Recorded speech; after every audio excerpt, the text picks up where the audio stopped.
I spent my life protecting people. And whether I was fighting fires or busting bad guys, I liked knowing I was doing some good. I guess when you're young and trained to save lives, you never stop to think your own life is gonna end one day. And you definitely don't think it'll end in murder. But mine did.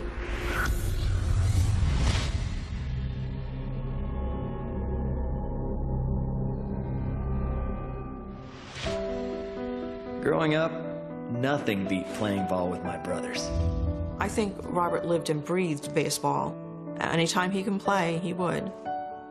He definitely shared that with both brothers, Jimmy and Paul, and they would go to games every chance they got. Like lots of kids, I had dreams of playing in the big leagues. I idolized those players more than anyone, except maybe my older brother. He was really something. Our older brother, Jim, was a huge influence on Rob. He used to firefight, and I think that always stuck with Rob. Unfortunately, Jim died at an early age of a mysterious illness. It definitely shook Rob. It created this huge hole for him. Jim was my hero, and nothing meant more to me than making him proud. So the day he died, I promised I'd become a firefighter too someday. The first step for me was volunteering. Jim's death definitely inspired Rob to further pursue firefighting. He volunteered for the fire department, and he volunteered for the police. I thought Robert being a firefighter following in Jimmy's footsteps was a great thing. He was doing good in Jim's eyes, even though Jim wasn't around.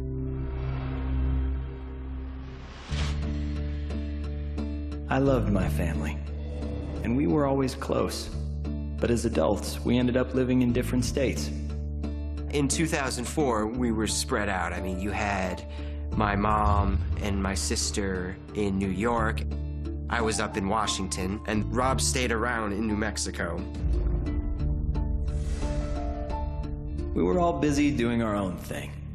But I always made sure to check in with my family from time to time, so they knew I was okay. My mom would hear from him. He definitely kept in touch with her a lot. And so when Mother's Day came of 2004 and there was no phone call from Rob, that was unusual.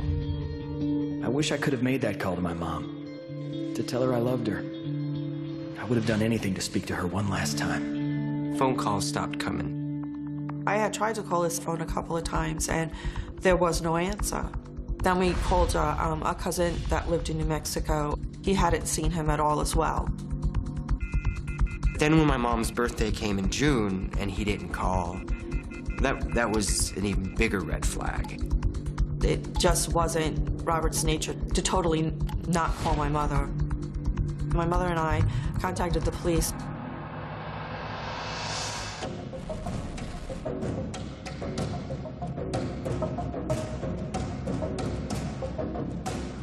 We received a call from Robert's mother. She hadn't seen or spoken to Robert in approximately 3 weeks. As a volunteer cop, I knew better than most that missing adults aren't always easy to find. And the way I lived my life didn't make things any easier. We went down there to do a welfare check. At a residence that Robert was renting, there was absolutely no signs of any foul play. The house hadn't been broken into. All his belongings were there. It's just like he just up and disappeared. In Robert's case, he didn't have a bank account, he didn't have a cell phone, so there was no way to track Robert electronically. Once we extinguished all of our possible leads of trying to determine where he was at, basically we just figured that he took off. I didn't want to believe I had lost my other brother. Absolutely not. I wanted to believe he maybe ran into a girlfriend and he was off doing his thing and he was okay. And I stuck to that as hard as I could. I should have been so lucky to have run off with a girl. But my luck ran out the day I went missing. I would call the police every other week to see if they had heard or seen anything of Robert. The time going by was difficult, knowing that something wasn't right. We knew something was wrong. The truth was, I was a pretty simple guy who never needed much. And when someone needed to find me, they always could. Until now. Approximately a year from Robert's disappearance, the sheriff's office received a call from a family that was out going through an old abandoned structure that had a bunch of junk on the property. While they were out there, they found a refrigerator, and when they rolled it over, there appeared to be a body wrapped in plastic.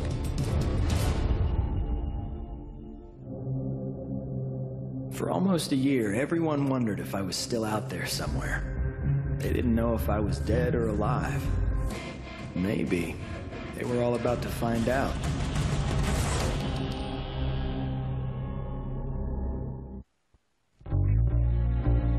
As a firefighter, I knew my life was on the line every day, but that was a risk I was willing to take. Rob would risk his life if it meant saving someone in a dire situation. He wouldn't even think about it. He had such a big heart.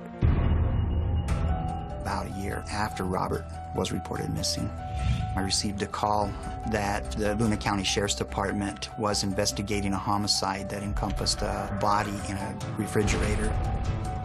The body was wrapped in plastic and duct tape. The body was mostly skeleton.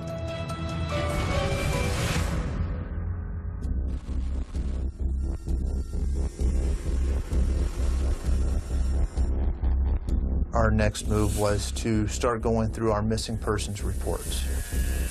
Robert Lustig's physical description, his gender and his size perfectly matched the identity of the skeletal remains that were in the refrigerator. Dental records were subsequently found, and the victim was positively identified as Robert Lustig.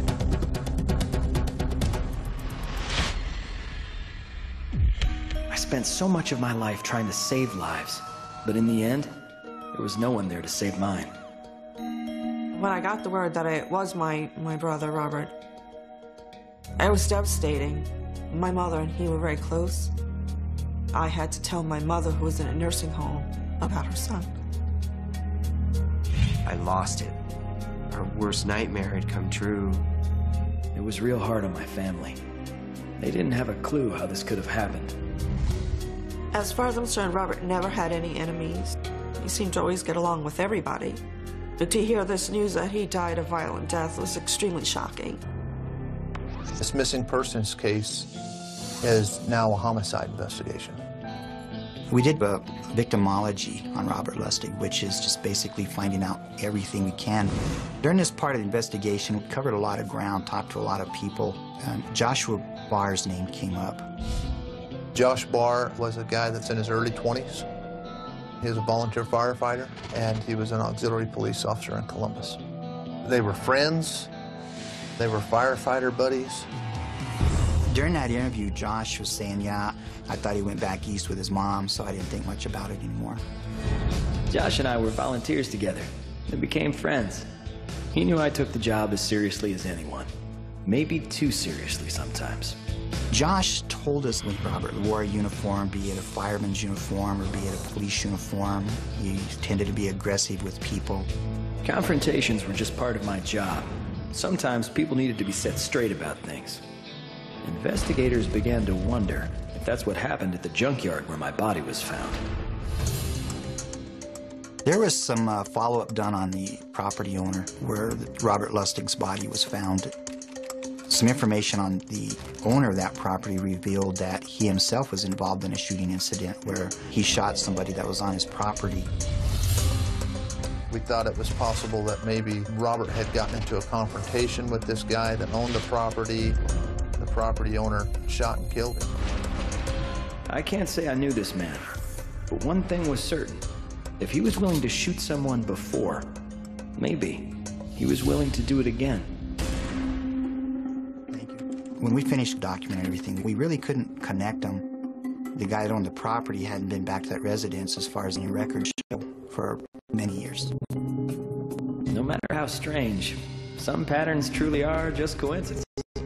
We were able to rule the property owner out as a suspect in Robert's case.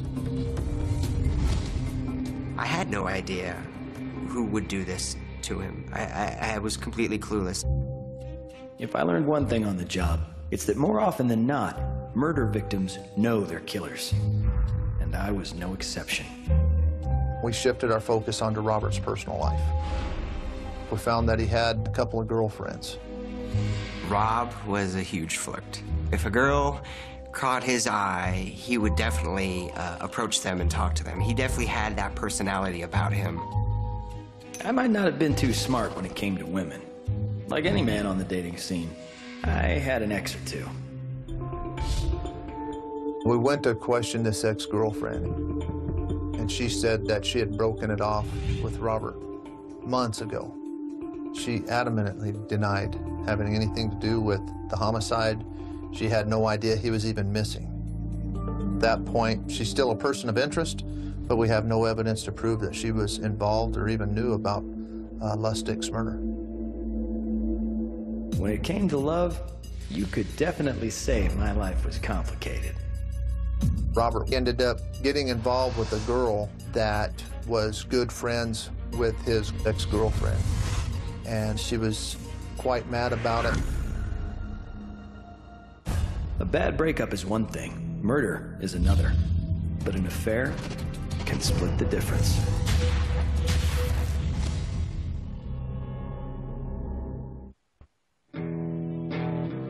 I learned pretty quick about one of the perks of being a firefighter. The girls. Rob definitely liked the attention of girls, no doubt.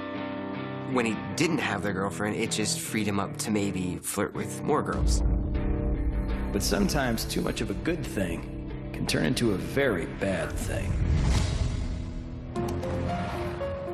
When we were conducting a background on Robert Lustig, we learned that he was involved with two women right around the time of his disappearance. Robert ended up getting involved with a girl that was good friends with his ex-girlfriend. Love triangles are very common for murder.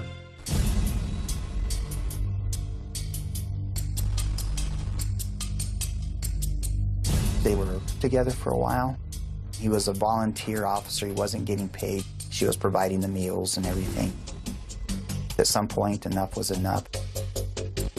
And she said that she had broken it off with Robert. The end of these relationships weren't great, but the question was, could they have really turned that deadly? Like any other lead we follow out, we have to have something to substantiate or tie in these people, or something that would tell us, yes, this person could have killed Robert Lustig. And with these two ladies, there was just nothing there that would say this lady killed him. The ladies in my life could be rough at times, but they weren't killers.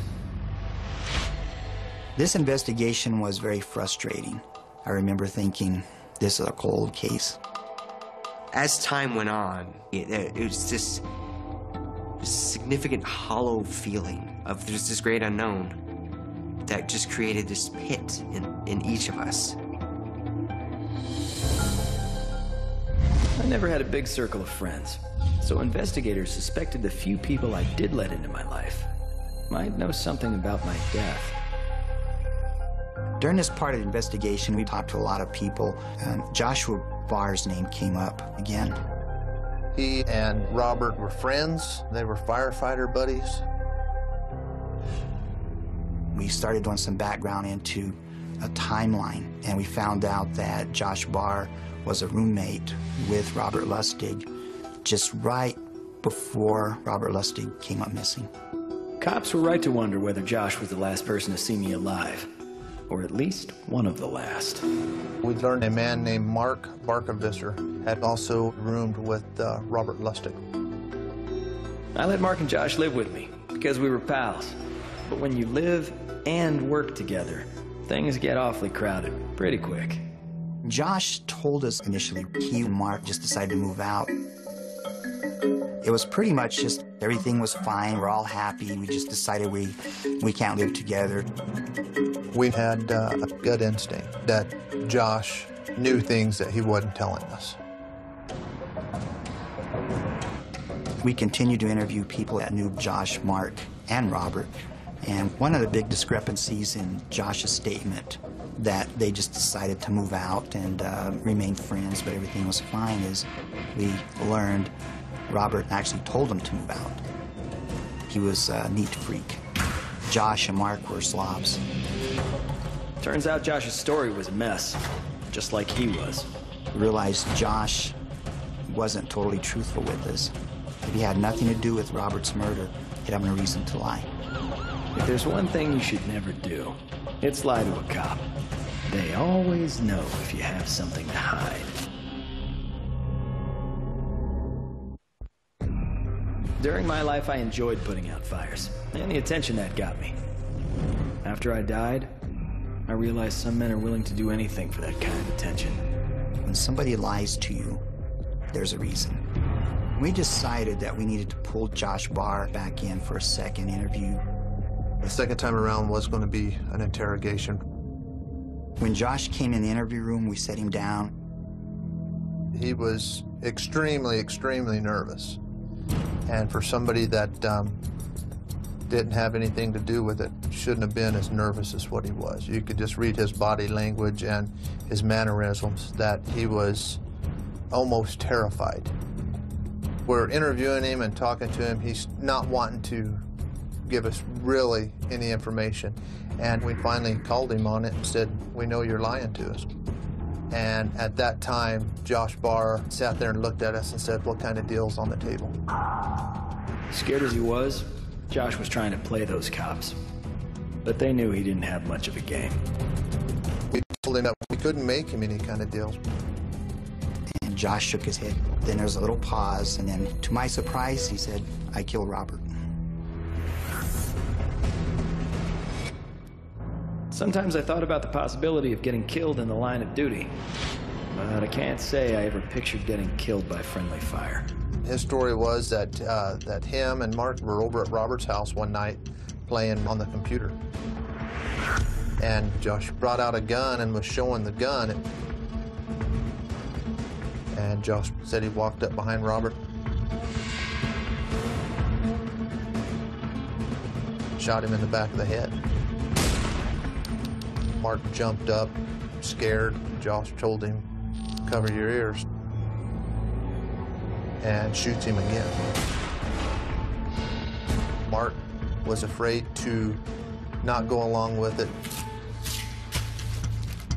They put him in the trunk of a Volkswagen and drove him out to the property south of town where the body was found.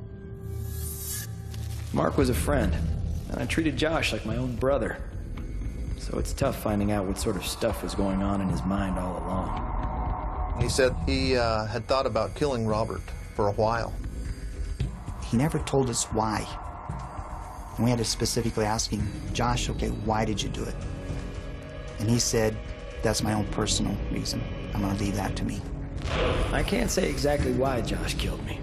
Maybe he couldn't really figure it out himself. But detectives began to paint a really weird picture of a man obsessed with my life.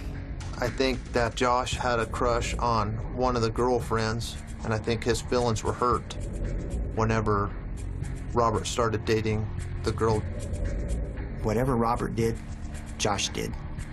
Robert's a fireman, now Josh is a fireman. Robert's a policeman, now Josh is a policeman. It was almost like an obsession. Was there that type of jealousy to where it just drove him to getting rid of this man that he idolized? It was never going to make sense to my family. That's for sure. When I found out Josh killed Rob, I was in utter disbelief. It didn't seem real.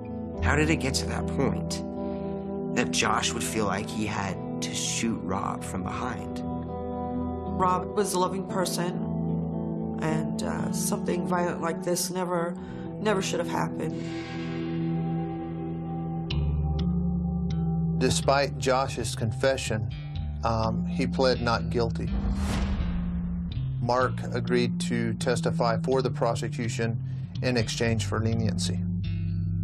At the end of the trial, Josh was found guilty of murder in the first degree. I loved my life as a firefighter and cop, and part of that was the risk involved. But in the end, the risks off the job were far greater than I ever imagined. He just wanted to be a positive influence on people, and he wanted to help them. And so that's why he would volunteer for the police or the fire department. But growing up, our biggest thing was sports, particularly baseball. Rob gets to play baseball all day, every day, anywhere he wants now. And that's a pretty beautiful thing. Josh may have taken my life, but he couldn't touch my dreams. I'm just thankful I got to live some of mine. I bet he wishes he could say the same.